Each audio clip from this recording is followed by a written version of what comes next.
নমস্কার ভিউয়ার্স, আমি অর্ণব শাহ। আপনি দেখছেন অর্ণবস ভিউ। নতুন একটা খবর এসছে দর্শক, যেটা হচ্ছে আমেরিকার একটা প্যানেল ডোনাল্ড ট্রাম্পের কাছে কিছু প্রস্তাব রেখেছে।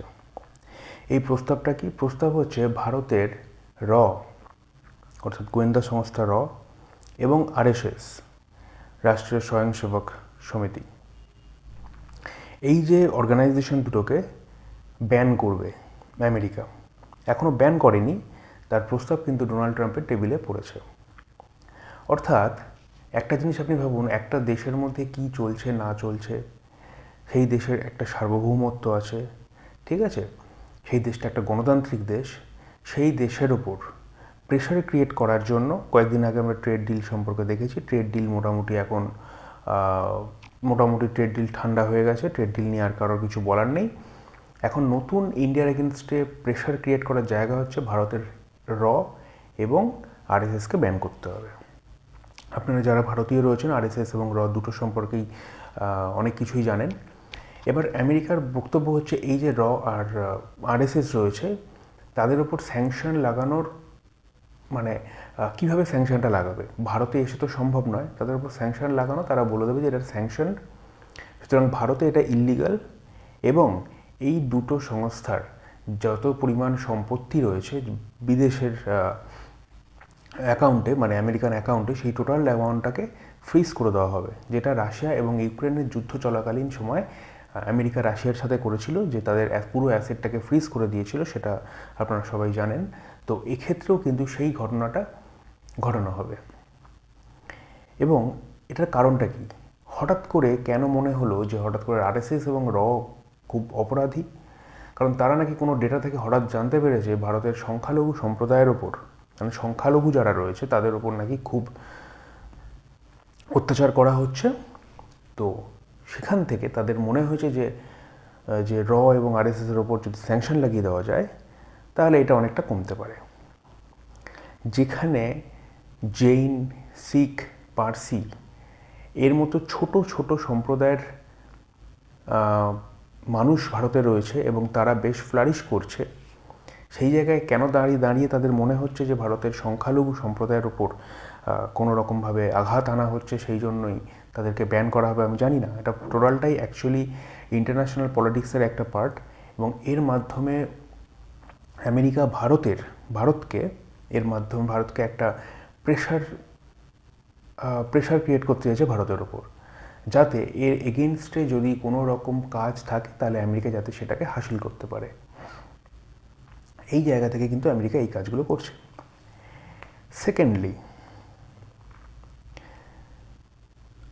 সেকেন্ডলি হচ্ছে, আপনারা জেনে থাকবেন, ডোনাল্ড ট্রাম্প শুধুমাত্র কিন্তু ভারতের ওপর এইটা ক্রিয়েট করে, মানে আপনারা একটা জিনিস মাথায় রাখবেন যে বিশ্বের বিভিন্ন দেশগুলো যেগুলো ছিল, আপনারা ধরুন সিরিয়া, ইরাক, ভেনেজুয়েলা, এই দেশগুলোর উপর যখন ডোনাল্ড ট্রাম্পের মনে হয়েছে এই দেশগুলোতে কোনো রকম চেঞ্জেসের প্রয়োজন, আমাকে অ্যাটাক করতে হবে, তখন কিন্তু সেই দেশগুলো, ডোনাল্ড ট্রাম্প কোনো রকম কারোর কথা না শুনে ডোনাল্ড ট্রাম্প তার নেভি পাঠিয়ে বা এয়ারফোর্স পাঠিয়ে দেশগুলোকে ধ্বংস করে দিয়েছে।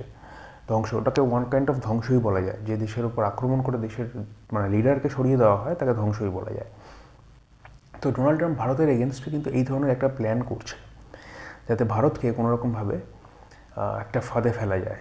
কিন্তু সেটা কতটা সফল হবে আমি জানি না, কারণ ভারত কিন্তু আর ভেনেজুয়েলা এক নয়।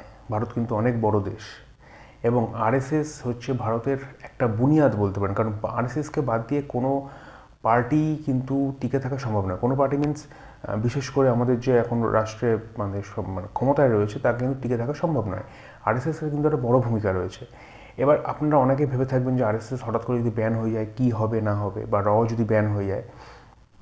আমার ব্যক্তিগত মতামত যে এটা দিয়ে যে খুব বিশেষ কিছু হবে তা আমার মনে হয় না, কারণ প্রথমত ভারত এটাকে পাত্তা দেবে না। সেকেন্ডলি, কোনো বাইরের কোনো ফোর্স যদি আমাদের দেশে কোনো এই ধরনের একটা আইডিওলজি ইম্পোজ করতে চায়, সেটা হয়তো ভারত ভালো চোখে দেখবে না, বা ভারতের যে যারা থিঙ্ক ট্যাঙ্ক রয়েছে তারা জিনিসটাকে হয়তো মেনে নেবে না।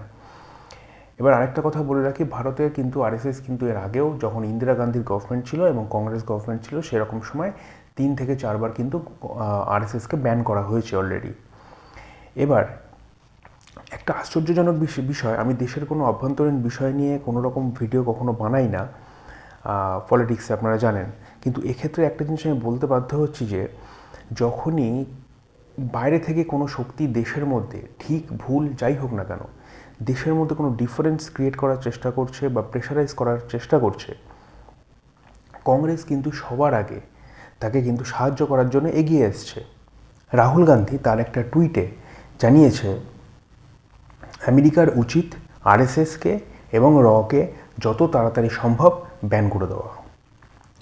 এটা কোনো দেশের যারা দেশহিতকর চিন্তাভাবনা যাদের মধ্যে আছে, আমার মনে হয় না তাদের পক্ষে এটা করা সম্ভব। কংগ্রেস এবং আরএসএস ছাড়া, মানে বিজেপি ছাড়া আমাদের দেশে কিন্তু আরও অনেক পার্টি আছে। আম আদমি পার্টি আছে, ছোট ছোট অনেক দল রয়েছে। আমাদের বর্তমান যে গভর্নমেন্টে রয়েছে এটা অ্যাকচুয়ালি কোয়ালিশন গভর্নমেন্ট। এখানে চন্দ্রবাবু নাইডু রয়েছে, তারপর নীতিশ কুমার রয়েছেন, এরা রয়েছেন, কিন্তু এদেরও তো আলাদা আলাদা পার্টি আছে। তো কারোর তো কোনো কিছু মন্তব্য করলো, কেউ কোনো মন্তব্য করলেন না। মন্তব্য শুধুমাত্র একজনই করছে, সেটা হচ্ছে রাহুল গান্ধী, কংগ্রেস।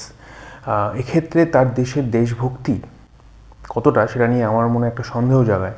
হতে পারে তার একটা আলাদা আইডিওলজি আছে, কিন্তু সেটা কখনোই দেশের বাইরের শক্তি যখন দেশকে অ্যাটাক করে তখন তাকে সমর্থন দেওয়ার আইডিওলজি যে দেশহিতকর হতে পারে সেটা বলে আমার মনে হয় না। এটা দেশের ইন্টারনাল ম্যাটার ছিল, ইন্টারনালি সলভ করা যায়। কিন্তু বাইরের কোনো শক্তি যখন দেশকে হঠাৎ করে অ্যাটাক করছে বা প্রেশারাইজ করছে কোনো কিছু পাওয়ার জন্য, তখন যদি কাউকে কেউ সাপোর্ট করে তখন বুঝতে হবে সেটা কখনোই